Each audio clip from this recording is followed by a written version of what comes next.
Absolutely, absolutely. And you talk about what we're created for, what we're purpose for. Tell me about your purpose, Elder Joan. I know I was created to impact lives through storytelling.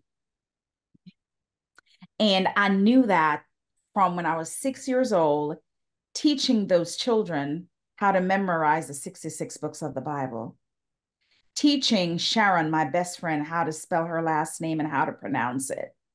And so I go back and I'm like, I was six, I was seven, I was eight, and I was impacting life so that they can do something with the knowledge that they gained, right? Whether it's Sharon knowing how to spell her name and pronounce it correctly, or it was David and Paula and Shelley and Howard knowing how to memorize Genesis to Revelation, right? That which I gave to them is something that they could have used, right? And continually use as they, went through their lives. So I know that I couldn't articulate that a few years ago. If you had asked me maybe 5 years ago, I wouldn't be able to articulate it.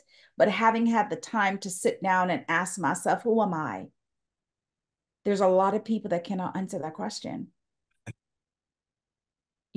What are you created to do? What are you purposed to do? And then going back to being 6 years old and realize that the purpose was created in me. It was always there. It was nowhere. What was I seeking? What am I trying to search for? What am I hoping that guru one and teacher one and pastor one could tell me what I already knew, right? And so I knew that I'm created and purposed to impact lives through storytelling. And that's what I'm doing. That's what you're doing. Elder Joan, you know, let's talk a little bit about events, series of events, destiny, and what you believe informs your purpose. And I would like you to share a pivotal moment that helps to shape your current path as well as you answer that question. Wow. So the pivotal moment that made me realize that I was not just created to be a mother, a wife, and a career person. I had gone through a really difficult experience in my life where I experienced domestic violence and homelessness. And I remember working for this well-known retailer for 25 years, but it was year 23. And I was in a like regional position, executive vice president. And I got an opportunity from the company to donate $20,000 to a charity of my choosing. And I sat there knowing that any charity that gets this $20,000 is going to be feeling good because it's not that they know to ask us for it, it's that I have it to give to them.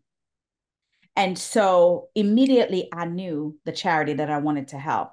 Didn't know the name, but I knew that it had to do something with domestic violence. Now, at this point in my career, most people did not know that I had that past because I was ashamed of it. I was embarrassed by it.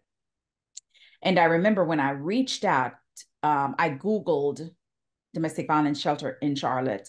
I reached out to the person and I said, hey, here's who I am. We want to donate a check of $20,000 to you. And she was just so blown away. So, of course, she came to my office and asked, why us? And that was when I shared my story. This made the news. This made the national news in Charlotte. So I had to get dressed. They came, they dolled me up, they took my picture. I was on the news station, I was on in the magazine, I was on the front page cover. It was just this huge, news at the time because I shared that story that I hadn't told. A lot of people didn't know. And so that December, I was asked to be the keynote speaker of the event that this organization has every year. And when I stood on the podium, I told the story in third person. I said, I know this person. She left Jamaica and I went through. And I told the story that you could not hear a pin drop. And then I said, that girl is me. And Dr. Laxley, utter silence until I start to hear like sobs. And the whole place, it erupted. And in that moment, I knew that right there is what I'm supposed to do.